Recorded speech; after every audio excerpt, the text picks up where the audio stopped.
Welcome to the Parenting with Impact podcast with your hosts Elaine Taylor-Klaus and Diane Dempster, co-creators of ImpactParents.com, an online community, award-winning blog, and service organization helping parents all over the world to raise complex kids become capable, independent adults. Hi everyone, Elaine and Diane here, and we know that you want your complex kids to grow up to be happy and independent, and yet you're not always sure how or when to help with that. In this podcast, we'll encourage you to collaborate with all kinds of complex kids and support them in navigating life and learning. And we'll interview leading experts from around the world, as well as parents in our own community, talking about how training for parents actually helps these complex kids. We'll talk about the issues we hear parents struggling with all the time and how a coach approach can support and empower your amazing young people. We won't tell you what to do. We're going to help you figure out how. So let's move on to the next conversation. Welcome back, everybody, to another conversation. Our guest today is Michelle Garcia Winner, and she is the founder of the All Things Social Thinking. And I'm super excited to get into this conversation today to talk about executive function through the lens of social thinking. So, Michelle, thank you for being here. Thanks. I also want to say that I am a speech language pathologist. That's my profession, who then founded social thinking. But I've been doing this since the late 1990s. Awesome. Well, that was the question. The next question we were going to ask is, how did you come to be doing this work? So tell us a moment about it. So when I was going to graduate school in the 80s, I had the good fortune, and I was at Indiana University in the speech language department, but not affiliated with the speech and language department was a program for helping individuals with autism. And today we would describe those folks as autism on the spectrum of autism, autism level 3. This is the group with intellectual learning challenges and nonverbal, minimally verbal. And I learned a ton, and you learn to observe when people can't talk to you. And I learned a ton, and it was a very compassionately behavioral approach. And It was valuable and it was important because that group can't learn with language. They don't have the ability to really think about thinking and actively reflect in a way that's obvious to us. And so that was great. I then ended up getting my master's, moving back to San Francisco area where I am from, and ultimately worked in a clinic for individuals with head injury and stroke, and learned a ton about how the neurology, how the brain works. And then I ended up working in a school district in a high school, and this is in the 1990s. And who's on the caseload of a high school speech language pathologist, but a whole lot of people who have social learning challenges or differences and organizational challenges. All different diagnoses: ADHD, autism spectrum, social communication, and no diagnosis, just need help. Michelle, can you slip them on your caseload? Right. And there I learned you do something. But I was a really good compassionate behaviorist. So I started with my compassionate behavioral approach, rewarding people. And I found that my highly verbal clientele were highly offended and were so angry about the services they had been receiving over the years. They wanted nothing to do with me. In fact, they were just mad. So that got me to start thinking, how do I meet their needs? What is it that they want? And I started talking to them about how the social world works. Rather than teach them what to do in the world, I started saying, let's figure it out. And that led me to start getting them to walk around the campus and just observe things with me. And that ultimately became the backbone of what social thinking is all about, which has two parts: understand how the social world works before you can help yourself to figure out how to participate in a way that you feel comfortable with to meet your own goals. So a lot of my clients, they were by themselves. They may not have anyone to talk to. So people were like, oh, they're happy by themselves. No one's happy by themselves all the time. So there's so much rich stuff here, but can we go back? Because I am an adult with ADD. And I fixated in on, they were so angry. And I'm not clear what they were angry about. You were solving a problem, but I'm not clear what the problem was you were solving. They were angry because previous to me showing up on campus, all the systems that were helping them or trying to help them were behavioral, which meant you were either right or wrong, and you either got a reward or a punishment. And it wasn't about understanding them and trying to listen to them and understanding what their questions were and what their goals were. It was we making assumptions that what you're doing is unacceptable. You need to go to this program. And now the program is going to decide for you what you should be working on. And it's going to reward you when you meet that. And it's going to possibly punish you if you don't do it. And it's a very dehumanizing process for those who have the ability to reflect. And that the term for that is metacognition, our ability to think about our own and others' thoughts and feelings, actions, intentions, that kind of stuff. Well, and what you're describing, a lot of parents would say that there are certain modalities of behavior support that just don't fit for them as the parent trying to do the thing. But what you're describing is that particularly in the teen and young adult world, it doesn't fit for them either. Even for little ones. I mean, I was working with gifted 6 and 7-year-olds who were just super angry. What strikes me, the language that we often use in our community talking with parents is there's so much that we want from our kids, and we're not taking the time to slow down and want for them. And what I hear that you did was you shifted from wanting from them their behavior and wanting for them to meet what they wanted in terms of their ability to communicate. Does that feel accurate? Yes. And there's a place in there, which is whether you're a parent, a teacher, a therapist, a counselor, your effectiveness depends on your ability to understand the individual that you're trying to help. Right. And so what I did was leaned into learning all about my individuals. So if somebody had a video camera in my room watching me, how effectively I was working with somebody on changing a behavior, I would fail because I didn't go in with the idea that I'm going to change your behavior. I started evolving this idea of understand your individual, understand what their dilemmas have been, what are their frustrations, what are their celebrations, and why do they feel so angry? And what can I do based on that information? And it was from all these things I learned that I started breaking down the social and organizational worlds, giving them information that helped them start to land in a place that made sense to them, and then gave them tools to start learning how they could approach their working, learning, interacting with others in a way that met their goals rather than met my goal. Right. Well, and what you're saying is that the people that gave you the indication that it wasn't working were the ones that were angry. And I'm going to hypothesize that there was another group of people who were having difficulty as well, but they had checked out, right? It's just sort of, I go back to the fight or flight. And so you were really aware that people were like, this isn't working for me, versus the people who were not engaging because it wasn't working for them. Well, and there's one more group, and I know this overlaps. There is not a clear break between the autism spectrum and ADHD. There's an absolute overlap. Yeah. So in the world of both communities, there is a subgroup of individuals who are very, very literal in how they interpret information. And when you are very literal, you also struggle to observe the world around you and make sense of it, because the world around you is abstract. It's constantly changing. You're having to try to figure out what people are thinking and feeling. They may say one thing, but mean something other than what they're saying, right? That's sarcasm and all this kind of stuff. Idioms. So there's a subgroup of folks who are actually not great. We don't recommend that they use social thinking because they don't have strong enough language skills to be able to reflect. Because we teach with language. We teach with visual supports, with language to explain how the social world works to help people meet their goals by do things differently in the world based on their own needs.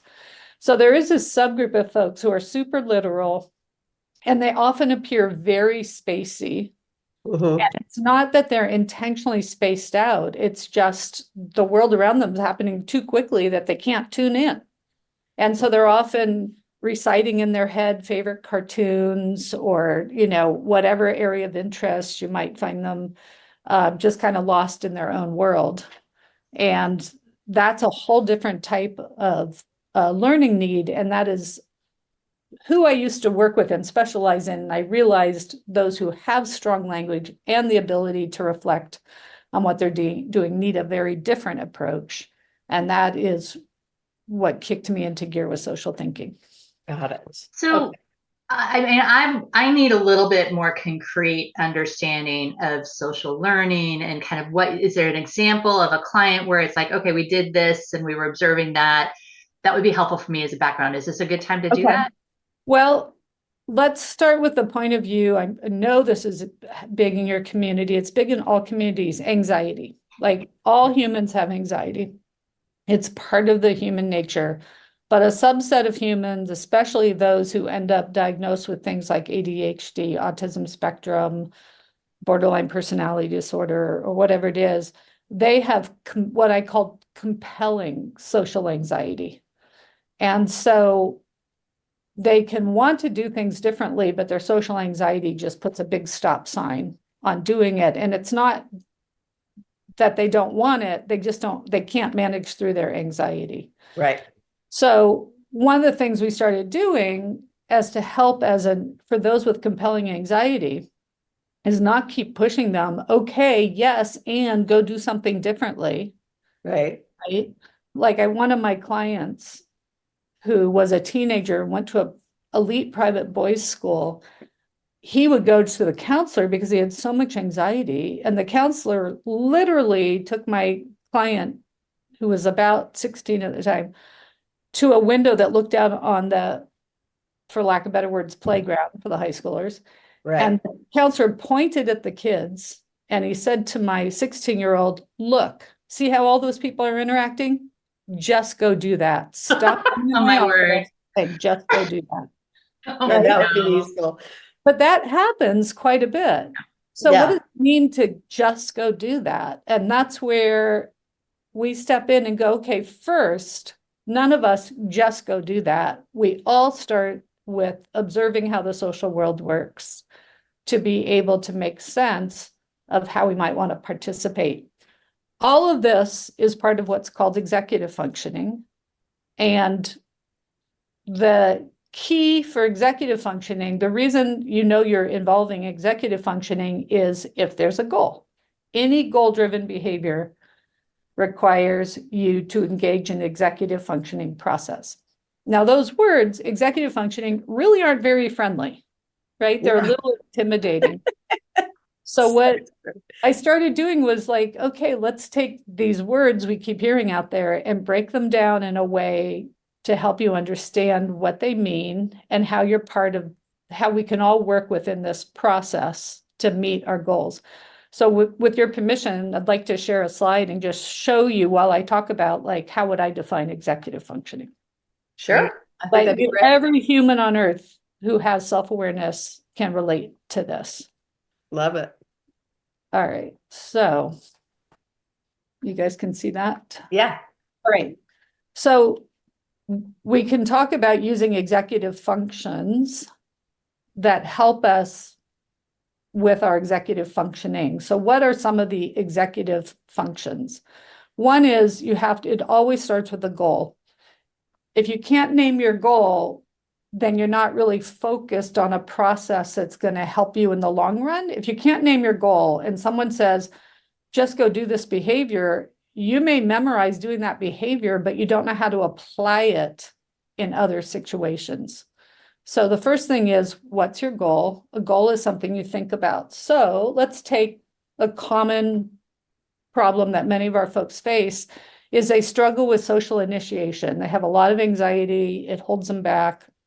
They're not even sure how to do it. And so the goal is to initiate approaching a group of 1 to 2 other people who they know for whatever reason. It may be that the classroom teacher says, go find a group and work with it. It may be that you've got free time, like lunchtime, and you don't want to be by yourself, which our guys, don't always want to be by themselves. They certainly, all of us want to be by ourselves sometimes. So the goal is, let's say, initiate joining a group when we want to be part of that group. Mm-hmm. So then we have a series of parallel action plans, which we then need to do. So we also call these to-dos. We have a series of sequenced or parallel to-dos.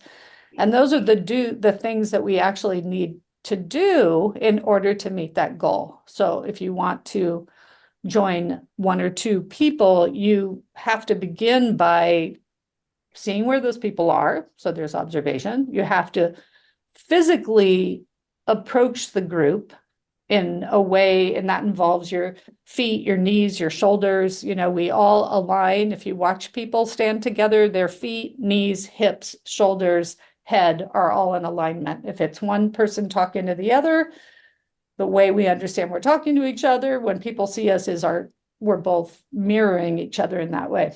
If a third person joins the group, we subtly shift happens. We shift our bodies a little bit.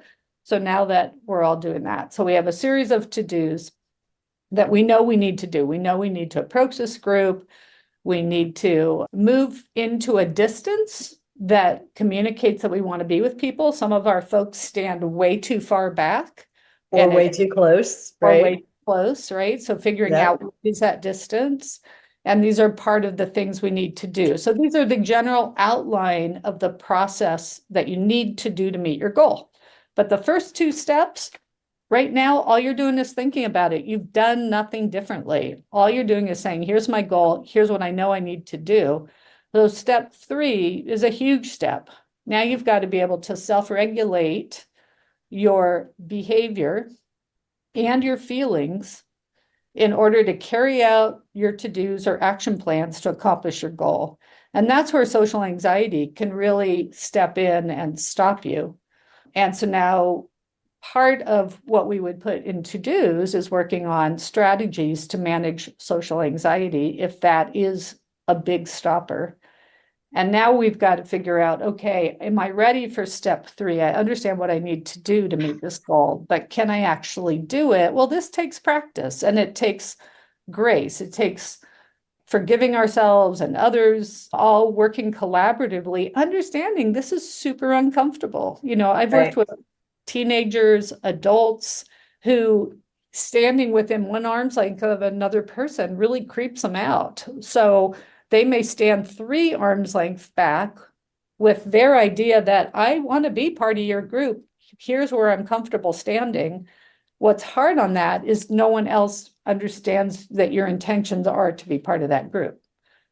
So then people won't include you, and then that ramps up your anxiety more. So what are your strategies that help you to self-regulate, not only knowing what to do, but how to manage anxieties to help you do something and manage your feelings in a way so that you can carry out your goal. And then step 4 is realize you've got to be flexible throughout this entire process. Sometimes our goals slightly change. Sometimes the to-dos we're doing have to be modified. And how we're self-regulating our emotions and behavior, be kind to yourself. That if you've lived 14 years and never done this well, you're not going to do it well just because you read these lines. You're going to give yourself grace, and the people you're working with, like at our clinic, we often work in small groups, and then the individuals can encourage each other and notice the progress each other is making. And really, they also can help give constructive feedback. A lot of times we find that peers giving each other constructive feedback can be a lot more valuable than professionals giving constructive feedback. Beautiful. It's really interesting. Can we take away the share so that we can see each other? You bet. Thank you. Hi, it's Elaine. And if you like this podcast, you'll love our coach approach. Whether you're a parent looking for support or a professional supporting families, we invite you to download a free guide with 12 key coaching tools at impactparents.com/gift. You can begin using a coach approach to help kids become more independent or improve all of your conversations at work and at home. That's impactparents.com/gift.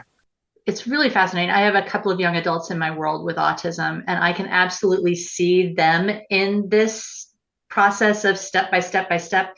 And as I'm listening to you, I'm thinking about all of my complex kids with ADHD as well, and just anxiety. how complicated what you're describing is. And it's this sort of, it happens to all of us, but how often we just do it automatically, particularly whether we're normative or neurodivergent. There are some of us that are more savvy at just making this happen versus here's all the steps that go into just that one example. So Right. that was But really then helpful. you see a person holding back, and I've even seen counselors and psychologists make this mistake. They see the person holding back, but they don't really understand what's holding that person back. Right. And so then they get mad at them. Like my example of the counselor who's like, just go join them. Let's go do it. Right. Right. And so we're always, I'm a speech pathologist. I, in graduate school, learned nothing about mental health anxiety. That was always for mental health people to handle, except when it comes to the social world, you have to be able to manage your anxiety, even if you're neuronormative, right? We all have to manage our anxiety to be able to figure out how to help ourselves meet our own goals. And some days we do it better than others. So we also have to give ourselves grace about the fact that, sometimes you literally roll out of bed on the side that's just like Struggling for the day. Yeah. So there are a lot of things in what you're talking about that I'm fascinated by, kind of like you were saying, Diane. The thing that really jumped at me earlier in your discussion here was you started off saying everybody has some anxiety, right? Especially in the world we're in these days. And there's this way in which I hear you talking about anxiety as social anxiety. And I'm curious about the disconnection, or whether it's even important to disconnect it. Again, as you were talking about your examples, I was thinking about an article I wrote years ago about when I realized the ways in which my social anxiety actually led to my becoming a leader. Mm. And what I talked about was that I always, as a social person with social anxiety, I gravitated to the edges of the room, and the front of the room is an edge of the room. Mm. Yeah. So I'm curious about the collapsing of social anxiety and anxiety, and whether that's important. So I make a difference between anxiety and compelling anxiety. Okay. Right. And to me, compelling anxiety, and I'm sure different professions have different names for it, because we shouldn't be treating all anxiety as something as a pathological problem, right? Right. That we all have some level of stress and anxiety, and some days that feels more compelling than others. But those who live in a world where anxiety is like a magnet that holds them back, they have serious compelling anxiety. And now part of their toolkit has to be about managing their anxiety. But you can really only learn to manage your anxiety if your inner coach, in our brain, we have our inner coach and we have our self-defeater. Dr. Dan Siegel and his colleagues talk a lot about that, the upstairs, downstairs brain. The upstairs brain is the inner coach that helps us take charge and do things even if we're uncomfortable, if we know that they're the right thing for us to do. The downstairs brain is the impulsive brain that can sideswipe us. So figuring out how to take charge, how to be aware of avoiding getting sideswiped by our own, neurology or a weak moment, all of that stuff. Right. Well, it's interesting. I mean, it's like whenever you listen to something like this, you try to narrow into something that you can relate to. And the thing that immediately popped in as you were saying that, when I was a kid, my social anxiety showed up and I could not get on the phone and talk to somebody that I didn't know, right? And my parents would be, oh, just call them, just, the same sort of thing. And it would have been helpful for me to be able to use your steps and go, okay, so what is it that's getting in the way? What is it? How do I walk through this to understand what are the things that I need to do in this to navigate my own nervous system, as well as understand the process more effectively? So if you're interested, I actually, over the years with my clients, with these teenage groups, myself and my colleague Pam Crick, we're working with, and here we are as speech pathologists, but what's preventing our clients from moving forward in as robust a way as we all hope is this level of anxiety. So we created with our teenagers what I brought this in as a proposition to them, and then they have no problem telling me what's right and wrong about it from their perspective. So all of the work that we create in social thinking is a collaborative lens with the people we work with. And so we created what's called the spirals of success and the spiral of failure. And I've asked my clients if we could change failure because it sounds so awful over instead of, spiral of success, can we say spiral of attempts or blah, blah, blah. And my clients are like, no, like, stop it.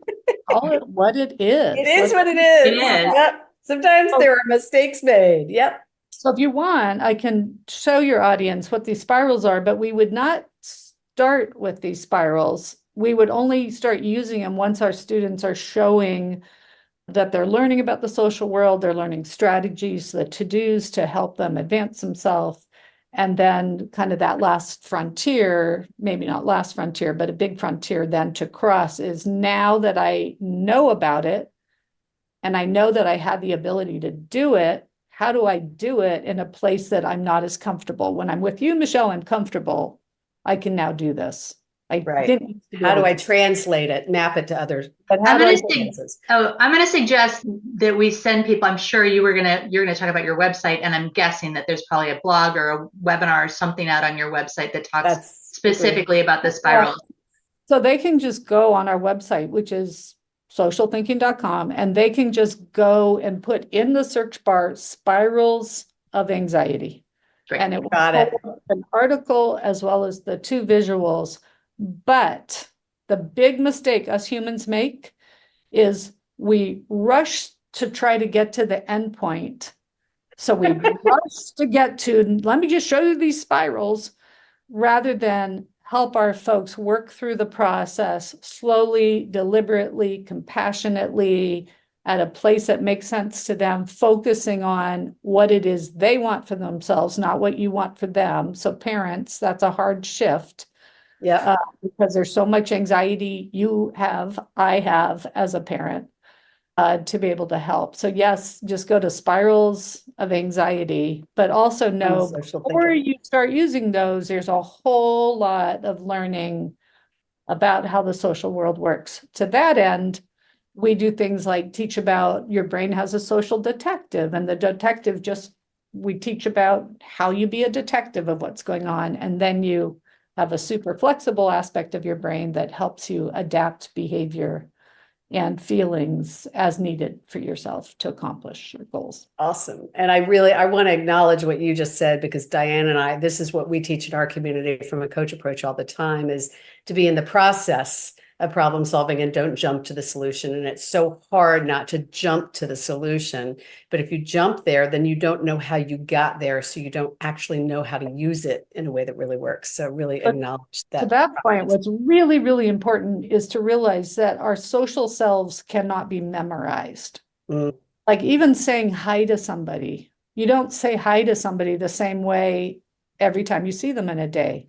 We start with a robust, like if we see one of our friends or, colleagues, we start with looking at them, a smiley, friendly face, perhaps a gesture, perhaps a vocal response. That's the first time we see them. The second time we see them, we pass them and we may just give them a friendly face. The third time we see them, we act like we've not seen them, because over greeting someone is really creepy. So now how do you teach those processes? And it's not, let me memorize every time I greet somebody, I should go, hi, because if you do that, every time you see them, now a person is starting to go, what's up with that person? We've already said hi today. Right. So you really have to go through the nuance of it. So we do need to wrap this conversation, and thank you for that. So for more information, you go to socialthinking.com. And in particular, if you're interested in that last section of the conversation, you can search for spirals of anxiety. And as we wrap the conversation, and I want to ask you to kind of highlight anything that you want to highlight, or maybe if there's something else you want to add. I want to add a question, because one of the things that really struck me about what you said at the beginning is the kind of work you're talking about in that aspect of executive function. You use the term that it's always goal oriented. And I know that a lot of parents of kids with ADHD will hear that and go, but my kid doesn't have any goals. And I hear you saying, well, we want to figure out what's important to them. But I want you, as you're wrapping this conversation up, can you speak to that relationship between goals for kids who may struggle to set goals for themselves? Well, first of all, I think we have to figure out what kind of goal we're having. Is it a long-term goal? Like I want to get an A in this, B in this class? Or is it just an immediate goal? I need to get out of bed this morning to be able to get to school. Right. So any intention-based activity that serves a purpose is a goal-oriented activity. So it's just us recognizing that goals can be tiny little things. Like, I'm sure all of us have a lot of examples of students who just don't get out of bed in the morning. Yes. And they're almost surprised that they're not doing well in school, but the whole process never kicked off in terms of being able to just do life skills. And, so often we work with very bright clients. And so for whatever, when you're bright, what it means is that you've measured really well in one or two aspects of testing, just one or two, not everything. But a lot of times, once someone thinks that someone is bright, they get mad at them for not being bright about everything. Right. And so, life skills like getting out of bed, I work with families on stop preparing food for your kid. Like you want them to go to college, make sure that they have all these goal-oriented things about how to get themselves ready for independence. And it's just about breaking things down to build up competencies and appreciate their small abilities, the small steps that it takes, because each step will add to a step that leads you to a bigger goal. But each step is its own unique, tiny goal that needs to be accomplished. And beautiful. We need to stop doing so much for our kids. We need to let kids show up as who they actually are. Because once they graduate from high school, there is no support system out there. There's no IEP team. There's nobody there to make personalized accommodations in nearly the way they've expected. So let's really appreciate who that person is and celebrate who they are, but also be very realistic about what they're struggling with and not blame others or just say, it's someone else's problem. Michelle, thank you so much. What a great conversation. We could continue on. I've got like 3 more things I wanted to ask, but in the sake of time, Elaine, how do we want to close? We just want to say thank you for the work that you're doing. There's so much overlap and so much reinforcement as we're hearing you talk and hearing our model show up in so many pieces. And it's really nice to find a fellow traveler who understands the importance of breaking it down step by step, and that, our complex kids can have a full activity of day before they even get to school, and that the effort they put in, which is also an executive function skill, is something that we really have to recognize and acknowledge. So thank you for bringing that out. And really thank you for being here. We really appreciate it. So I wanted to just make sure the audience knows that as much as Social Thinking is a for-profit company to allow us the freedoms to do what we want to do, that we found the only way to do that is for profit. We act as if we have a nonprofit heart. So if you go to our website, you will find a lot of free articles. We've been pulling them back and updating language like neurodivergent and all of that. So, but you have a lot of access for both organization and social ability through free articles. I also give free webinars, and we've stored all of those on the website as well. So if you're interested in learning more about different topics, including time management, which we call part of that is time travel, just go to our website and look for webinars. All of those are free, as well as the articles, and then see what new information we have coming up. We have some pretty cool new products. One's going to be a graphic novel for teens. Awesome. that will help to support how to teach folks these concepts. Beautiful. I love that. We call ourselves a private sector business for the public good. So I love that notion of being a nonprofit, of having a nonprofit heart. We're very much in alignment with you. So Michelle, before we close, we do like to ask one final sort of fun fact question. Do you have a favorite quote or motto that you want to share with our listeners? The motto that our company strongly works from, and we really encourage everyone working with humans and their pets to work from, is to break information down to help individuals build up competencies. Just constantly unpack it and then that really helps individuals be able to feel they can do things when the information is broken down to a place that they can enter and succeed, rather than feel like they're failing because we told you what you should do, we think you should do it, and you're not doing it. And nobody works well from a place of failure. True. True. Beautiful. Thank you. Awesome. So those of you who are listening, take a minute and reflect on our conversation today with Michelle. I just want to say one more time, Michelle, Yeah. Thank you for being here. We really appreciate it. You've been highly recommended by our community. It's nice to finally be able to share space with you. Sorry, Diane, go ahead. No worries. No. So let's take an insight for yourself. What do you want to take away from our conversation with Michelle today? What's a nugget or a tidbit that you want to make sure that you remember from our conversation? And as you tap into that insight or that awareness, what did you glean from today? Maybe you want to ask yourself, what do I want to do with this information? How do I want to put it into practice? Maybe it's taking it and applying it to the four steps that Michelle shared today. You've been thinking about what you're thinking about. What do you want to intend to do with it in the coming week? And as always, friends, thank you for what you're doing for yourself and for your kids. At the end of the day, you make the difference. Take care, everybody.